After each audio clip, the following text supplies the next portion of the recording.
Okay, hello everybody. I hope we can start.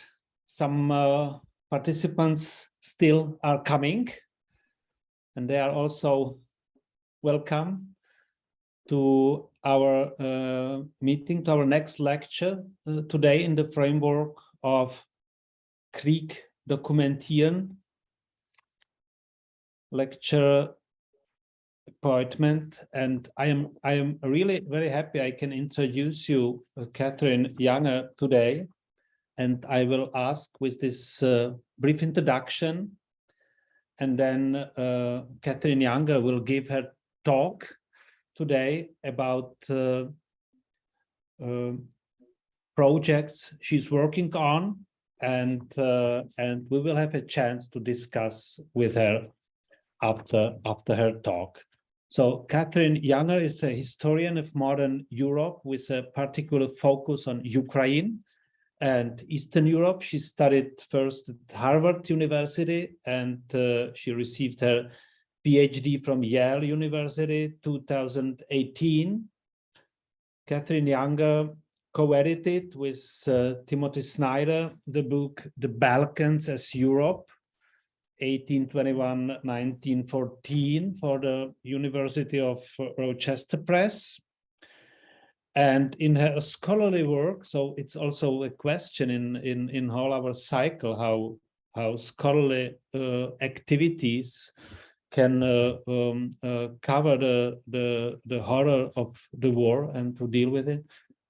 And Katherine, it's exactly the person who can tell us something about it. In her scholarly work, her topic for years was and still is the Greek Catholic, so-called Union Church in European politics.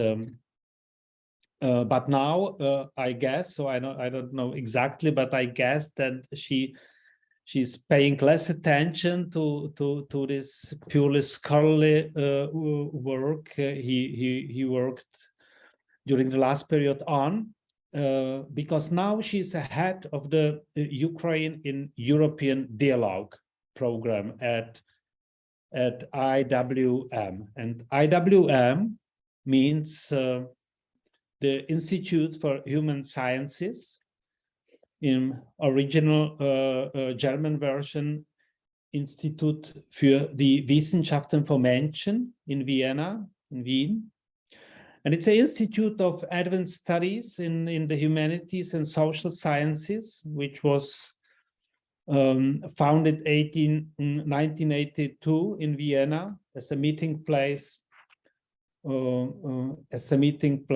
for, at that time, dissenting thinkers of Eastern Europe and scholars from the West, representatives of the Polish exile, and the archive of the Czech philosopher Jan Patočka, who died in 1977 in Prague after a series of interrogations by state security officers in connection with Charta 77 manifesto, played a major role by founding IWM, where Katherine is working on her Ukrainian projects nowadays. Since then, since 80s of the last century, IWM has promoted intellectual exchange across disciplines between academia and society and among different regions. So it's a huge scale of activities in this institute. They are doing so with permanent fellows, how Katherine or Timothy Snyder or Ivan Krastev, so well-known names, and with senior and junior visiting fellows. Shortly before the war began, I met Katherine in IWM, where I was a fellow for a few months, and also the first day of the war. I think I will never forget it, this atmosphere in IWM with a lot of Ukrainian scholars and people working on Ukrainian programs before the war.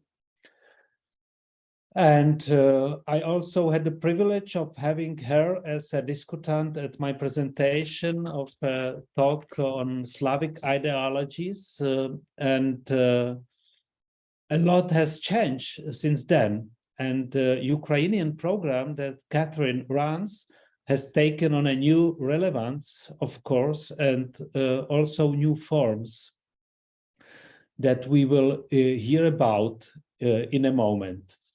Today, of course, we will be primarily interested in a large-scale project called Documenting Ukraine, which Katherine is coordinating in IWM, and it was the actual reason we invited her, and we are really happy that that he did agree, because it's exactly the topic we are interested in different areas from different points of view. Before I give her the floor, I would like to say very briefly how we would like to structure today's meeting. So everything is in English today, therefore we have no translation, so you don't have to switch anything as before with Ukrainian or other translation. Katherine has prepared a lecture with a presentation, so you will see a kind of PowerPoint presentation soon. And after the lecture, or even during the lecture, you can post your questions in this questions and answers, which calls F like Fragen and A like answers or Antworten. The other option is to sign up by raising your virtual hand to speak, and we will invite you to turn on the microphone and your camera. Katherine, thank you so much once again for your time, for being with us today, and I'm handing the floor over to you. Thank you so much, Tomáš, for this wonderful introduction, and it just what a fortunate place I am to be here at the IWM. I was so glad to meet you here, and also to be, especially since February, at an institution that takes seriously the importance of sort of engaged scholarship, right? Not simply scholarship devoid of any sort of moral and ethical framework within which it's operating. And so that's one of the things that I am going to touch on a little bit here today. What I'm going to present today, as Tomáš laid out, is the project that we've initiated since the full-scale Russian invasion of Ukraine in February of 2022. Now, as Tomáš said, this is embedded in a longer tradition of engagement with Ukraine at the IWM since 2015, building on work that we did immediately following the Maidan. We initiated Ukrainian-European dialogue. One of the contentions that we make here at the IWM, and this is something that Tim Snyder has spoken about and written about very forcefully, is that Ukraine is essential to understanding most of the most important developments happening in the world today, and that we can't really make sense of the world without including Ukrainian voices in the conversation. And so those broader principles are also underpinning Documenting Ukraine. The Documenting Ukraine initiative is something that is very much a project that has developed on the fly, right? Before February 24th, we had no intention of starting such an initiative.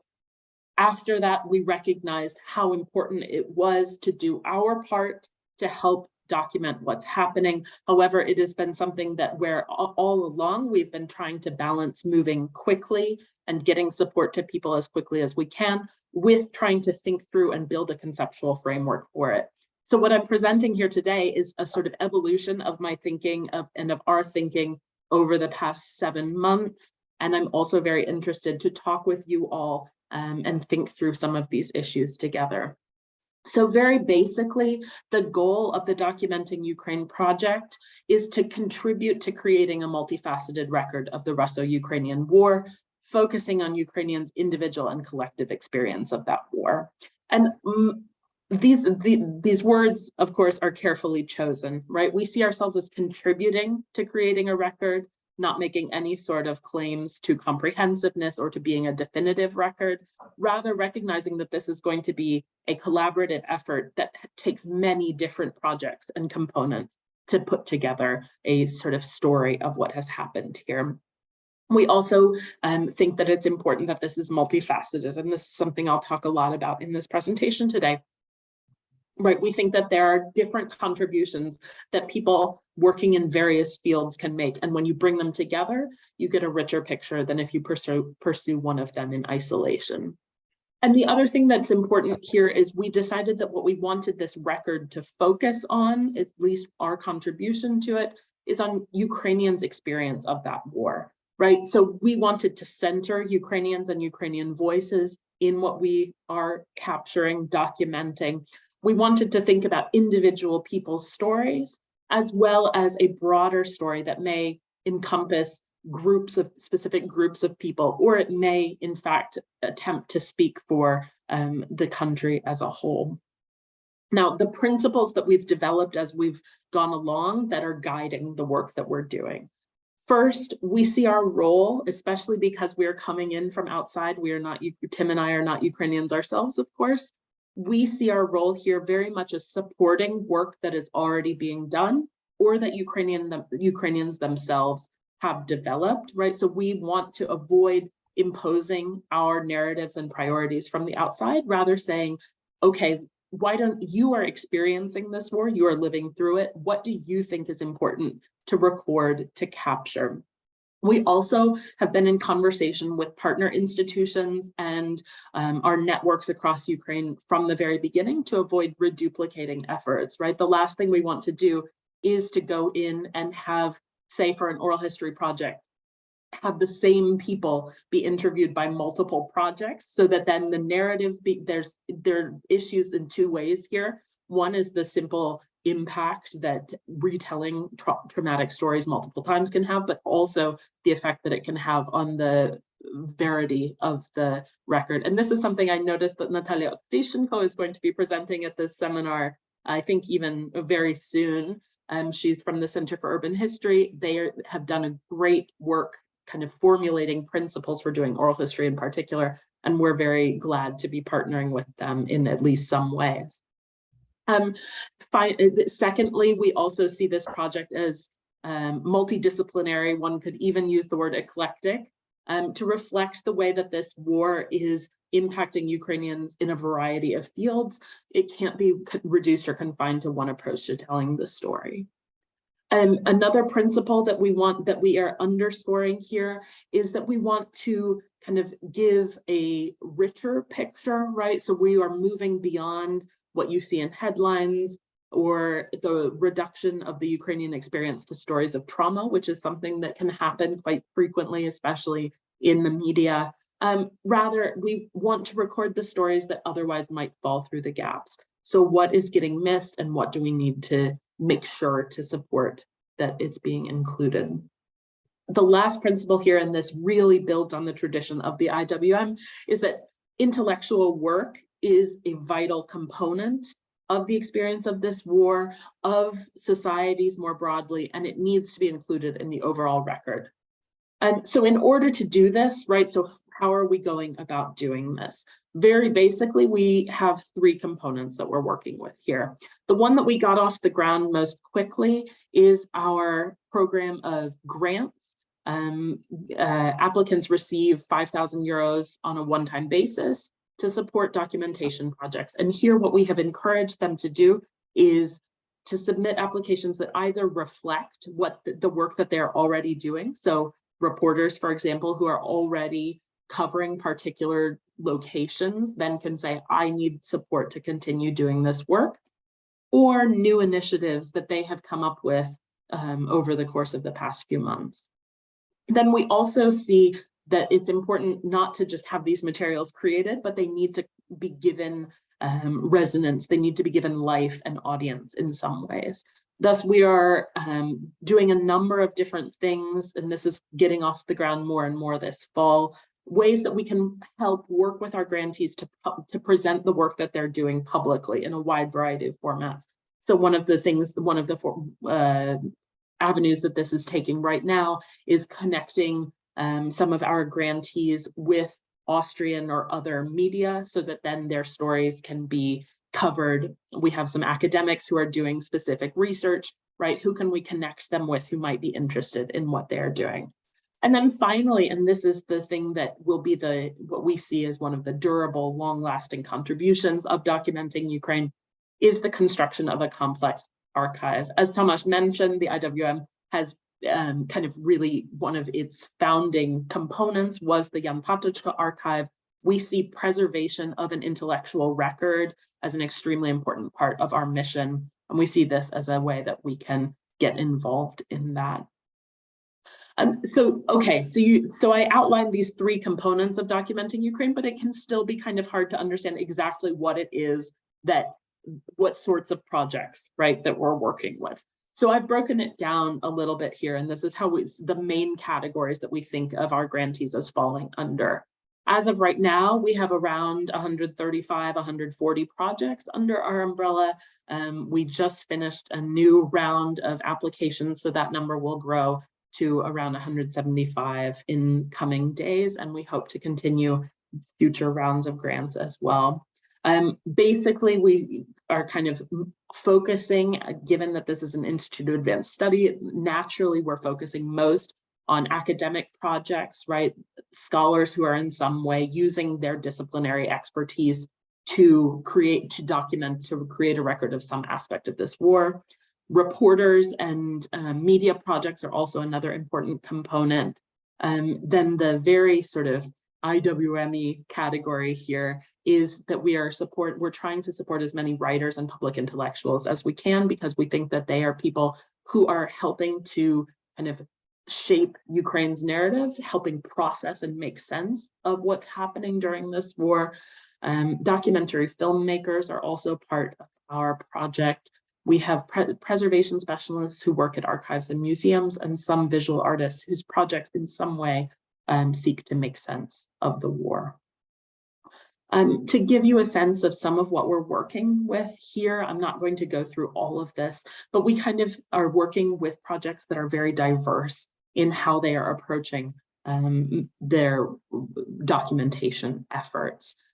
We have, if you think about disciplinary backgrounds, right, we have sociologists, we have anthropologists, we have political scientists, some of whom are working on qualitative projects, some of whom are working on quantitative projects. So we in fact have some public opinion polling, things like that. The sorts of sources that are being produced by our grantees are hugely diverse, and that is one of the issues that I'll come back to talk about how we're grappling with that.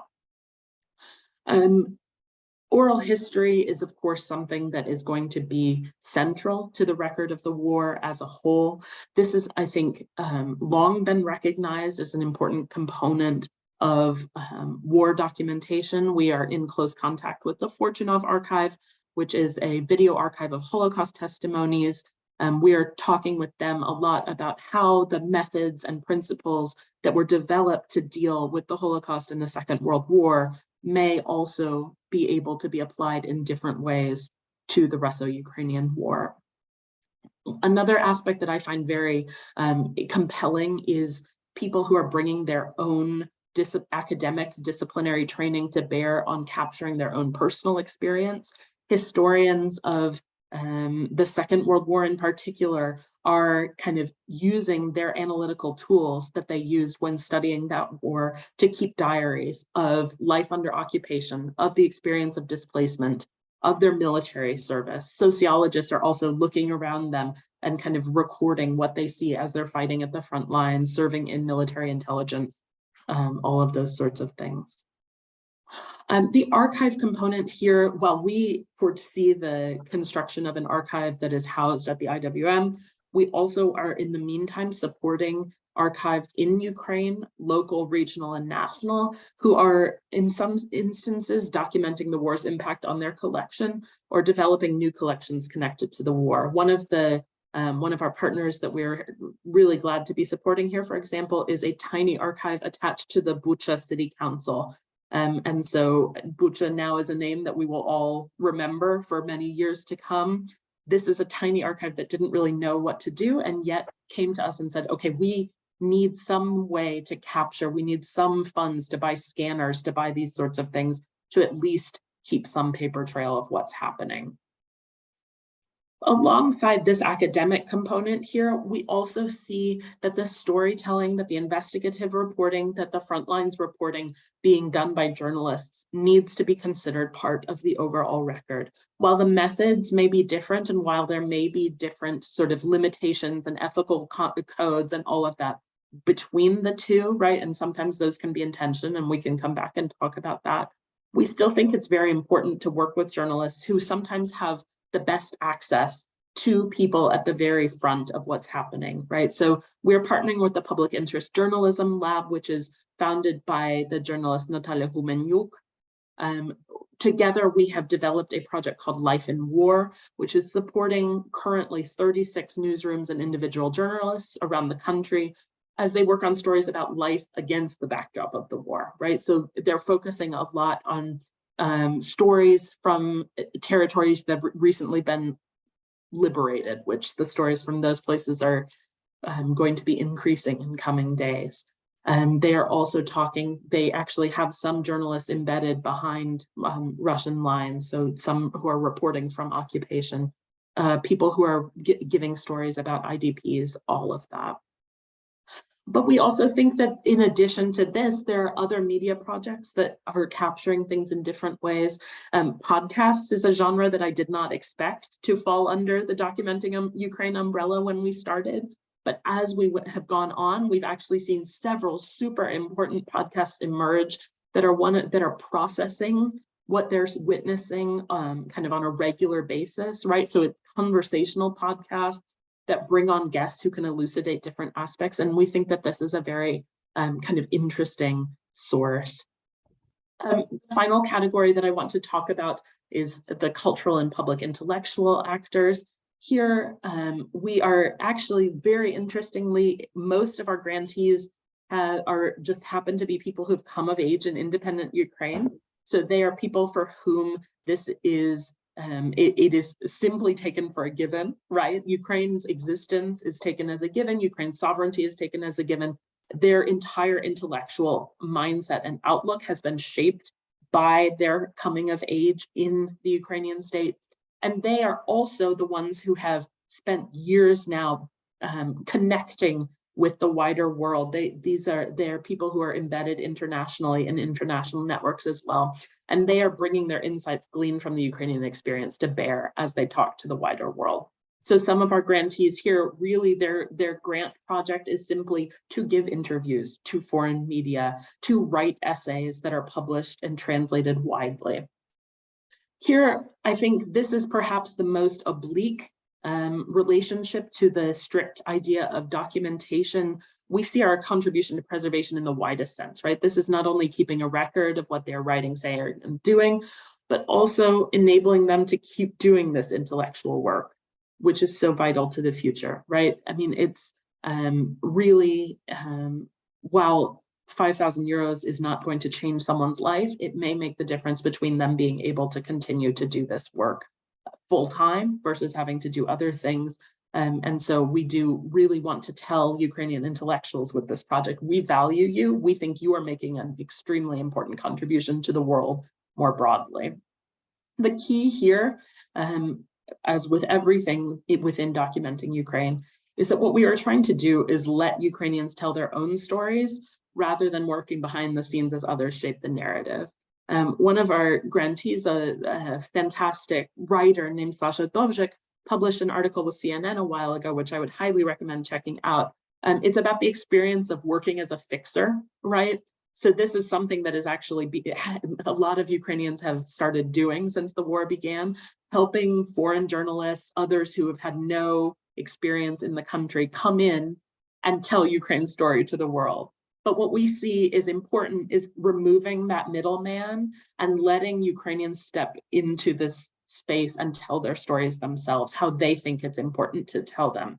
And so that's one of the things we're trying to do here, is push Ukrainian voices to the forefront rather than letting these other voices dominate. So that's the range of what we're dealing with here. I'm not going to go through all of this, but I just wanted to give you a sense of how on earth we are choosing who we're working with here. Over the course of the various application rounds we've had since March, we've had 2,000 people apply for the project. So it is something that is clearly there's a felt need for. So we basically are going through and evaluating them on the applications that we received. We kept the application as simple as possible on purpose. People submit simply a one-page proposal, their CV, a reference person, and that's it, because we recognize people have more important things to do than sit around and write lengthy applications. But we still have to go through and try to figure out what projects fit with the Documenting Ukraine mission here. So that's that. Then the other thing I wanted to talk about here is the longer term work of building the archive. So this is something, and this is a lot of this is things that I have learned since February. Tim and I have used many archives in our lives, but have never created them. And so this has been a process of learning and figuring out where we're going here.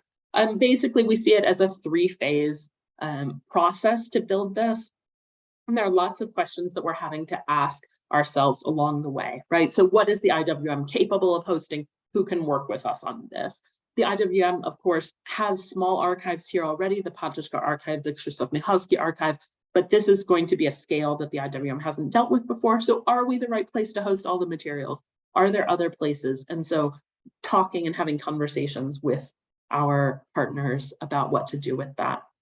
The second is, because this is all driven by our partners and grantees, what kind of materials are they actually producing?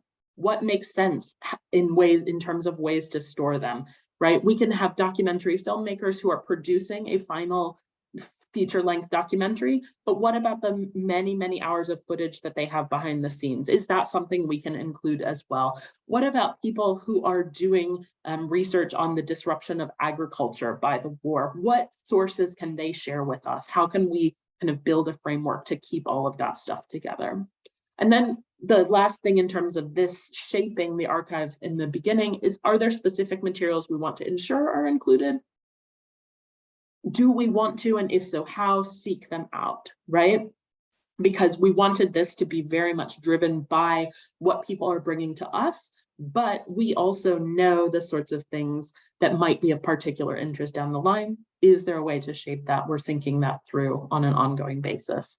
The next phase is kind of more standard sort of archive work, right? What is the procedure going to be for materials coming in? How are we going to standardize the metadata? What is the structure going to be so that it's usable down the line? And this is going to be work that happens especially in the 2023 calendar year. It's always going to be looping back, right, to phase one. We're constantly reevaluating, reassessing as we go. Then the third phase, which again will begin kind of in parallel with phase two, a little bit later, staggered a bit, but looping back, is how do we make this collection usable, right? There are many ethical considerations in terms of who can access, what materials can access. Are some limited for sensitivity reasons? What purpose do we want these materials to be put to? What efforts could we undertake to make these materials more usable by scholars and others? Transcription, translation, do we need richer metadata, right? Who can help us with this? How can we work on it together? And then are there materials that actually merit use in other ways? What interactive web materials do we want to develop? Is there space for physical or digital publications?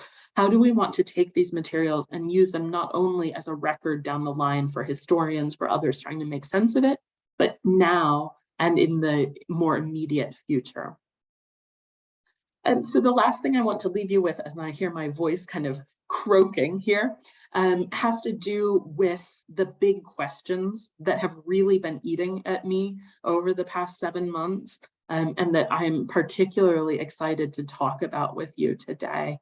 The first of these, very basically, is what is the role of intellectual work during wartime, right? And this is a question that can be applied broadly. What happens when, for example, scholarship as we traditionally conceive of it is met with circumstances that make that difficult or impossible? I'm working on another project within Ukraine and European dialogue with the Kiev School of Economics, and just today the rector was showing photos of the new classrooms that they've set up in bomb shelters, right? So the educational process is happening in a totally different way. Research is happening in a totally different way. People are displaced. I mean, the number of colleagues that I know who've lost their personal libraries as a result of this war, right? So scholarship, as we kind of think of it, as we ideally conceive of it, may not be possible in the same way, and yet intellectual work can continue and in some ways must continue. What we've seen, particularly in this war, I think, is the super important role that public intellectuals are doing in shaping the Ukrainian narrative of the war. There has been a strong narrative that has emerged both within Ukraine and internationally about Ukrainian resilience. I mean, you probably have encountered a lot of these kind of buzzwords, these kind of phrasings, these themes that keep coming up, right? So Ukrainian intellectuals have done a lot of work talking about the ways in which we should understand this war as a colonial war, the ways in which imperialism is a framework that is important to use here, the ways in which sort of the relationship between Ukraine's past and present are at stake here. All of this, I think, is particularly valuable. And during this war in particular, what we see is, in fact, it's intellectuals, it's journalists, it's writers who are at the front lines in a lot of cases. And that is a kind of unique, I mean, I'm not going to say it's unique, but I think it's a very notable feature of the Russo-Ukrainian War, is the Ukrainian intelligentsia's active involvement. And so that then gives them a different lens with which to process what's happening. And so I think that there is a particularly important role for intellectual work here. The other question that is, another question that is preoccupying me, and this is something that I touched on already, this has to do with what types of stories get included in this record and when documenting the war more broadly, right? So not specifically documenting Ukraine, but as a whole, the many documentation projects that are going to be all together kind of forming the bricks that build up this overall arching structure of the record of the Russo-Ukrainian War. I mean, for the IWM, what we identified pretty early on is, okay, we see this in some ways as an archive, as a record specifically of the intelligence, of the Ukrainian intelligentsia, intellectual class, right? That is that's where we have the best connections. That's where we know what we're doing. That's also something that perhaps we can do that other places may not be able to do. Other places are focusing much more on capturing the stories of marginalized groups within society. And we have grantees who are doing that, to be sure, but that's not the main focus of what we're doing. Other people, there are other initiatives, and I know that you will also hear from them in the course of this semester, are focusing on war crimes. And that was another thing that we said, this is something that is very specific in terms of what we need to kind of create chains of evidence, to create all of this framework if the intention is to prosecute war crimes down the line. That's something we're going to leave to people with more specialized expertise in this. But the question still is, right, should we try to shape the stories that we're getting here? To what degree is it our obligation, our responsibility, our right even to say, here is the methodology that we think you should be using when you are doing this? So for oral history, for example, there are best practices and ethical guidelines that have been developed, and Natalia Otryshenko is in fact the perfect person to talk to you about that. So I will leave that mostly up to her. But what about other people who are trained in different schools of oral history, of documentation collection? Do we have is it our job to come in and say, actually, we think you should be doing it this way? How do we want to grapple with that? The other question, and this gets at what I was talking about this being an ongoing, evolving project here, is how do we balance, on the one hand, the exigencies of the moment, right? Things are changing. People need to do this work now. It's time sensitive. We need to get the support to them. We need to kind of start working with them to figure out what's going on. With the desire, on the other hand, to produce and gather materials that are systematized, that are able to be used in the long run, right? Processes of I mean, I know I keep coming back to the word metadata, but I've learned in archives, super important, right? Are we getting the metadata in place as we go? How do we make all of this happen while also doing the urgent work? And that's a manpower issue to some degree, but also just kind of having the tools in place. The other question is, what role does expertise play here? We get really impressive proposals, for example, from somebody who happens to occupy a very particular position, right? So they are embedded in a certain group of people or whatever, and they say, I would like to document this, but they have no background or expertise in it. And so what do we do there? Do we help get them those tools quickly?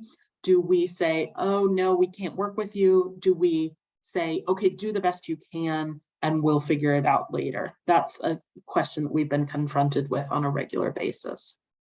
And just finally, 3 ongoing things that we are trying to figure out as we go. How will we address and work with? These are the pitfalls that I see going forward. Very basically, the sheer volume of material that we could be dealing with. And this is something that I think is very characteristic of the Russo-Ukrainian War, is how digital it is in some ways. We have amounts of footage, we have visual materials, we have written materials, we have Telegram channels, right? All of this stuff we have at a volume that we may not have dealt with in the past. And so as a historian myself, when I go to archives, that can be a very frustrating thing, to dig through all of the stuff that is really not that informative, that is perhaps hard to figure out what on earth it is, digging for the gems. On the one hand, that's a part of all historical work and is something that we, because we don't know what questions future historians are going to be asking, of course, and those questions are always changing. But on the at the same time, it can't be a volume that is simply unworkable. So how do we choose what ends up in the archive? How do we narrow that down? Or alternatively, do we simply keep the huge volume and leave that for later people to figure out what to deal with? The other question is, how will we address and work with the project's transdisciplinarity, to put it nicely? Maybe you could also put it eclecticism, right? This is a project that is really taking things from all over the place, not only geographically, not only in terms of academic disciplines, but also just people with totally different training, totally different goals, totally different views, ways of working, all of that. To what degree can that be an advantage, which we think it is in many ways, because it gives us a sort of differentiated picture, but it's also potentially makes a collection of material that's hard to bring into any cohesion. So how are we going to deal with that? And then finally, this comes back to this point that I raised at the beginning about Tim and I ourselves coming from the outside to this, right? We're not Ukrainians, we're not living through this war ourselves. So how will we address and work with questions of agency, right? The balance here is, on the one hand, letting our Ukrainian partners figure out what the projects need to be, give shape to them, develop them, all of that. But on the other hand, if they say to us, we want guidance, when do we step in? To what degree do we give that? How do we think about that? Because also we're a small team here. So we have a project manager and then Tim and myself, and that's basically who's running this project right now. So we can't be involved with all of our grantees on a daily basis or even a regular basis. There's also this question of exploitation. And this has to do with, again, while we have been trying to be very careful on the one hand about making sure that the projects that we are working with, that we are partnering with, are operating in ways that are respectful to the Ukrainian experience, that do not duplicate work so that people are not re-traumatized, anything like that, that give Ukrainians the lead, the voice, the agency here. This is always something that we have to be constantly aware of, revisiting, rethinking, making sure that we are treating our Ukrainian partners as the primary and utmost goal here. The other question, and this is one that I hadn't, has been emerging as time has gone on, and I've been working with this project longer, is how do we deal with materials or ways in which solidified narratives that fall into what we could consider mythologization begin to emerge out of these materials, right? As people begin to talk about the same things, the same experience over and over in different ways, it can begin to form a sort of increasingly hegemonic narrative of what's happened here. And how can we disrupt that? How can we always continue to question that? For us, the primary way that we're addressing this is by kind of diversifying what we're including within this project, making sure that we're not only going to the same groups of people over and over, but it continues to be something that we're going to have to keep in mind. I mean, this is one of Tim's points that he has made, particularly in Black Earth, for example, which is that in our memory, the Holocaust becomes Auschwitz because that's what we have the most stories about, right? When in fact, Auschwitz is only a tiny part of this story. And so how do we work now to make sure that the diversity and the full story is told here? So those are the things that are on my mind. I'm going to stop sharing my screen here. Thank you very much for letting me talk through this. It was a real pleasure to get to do so, and I'm really looking forward to talking with you all about it. Okay, thank you so much. It was a lot of fascinating topics and decisions you made and you are making every day, running these grants, these projects, and these activities. So I'm sure that there are some comments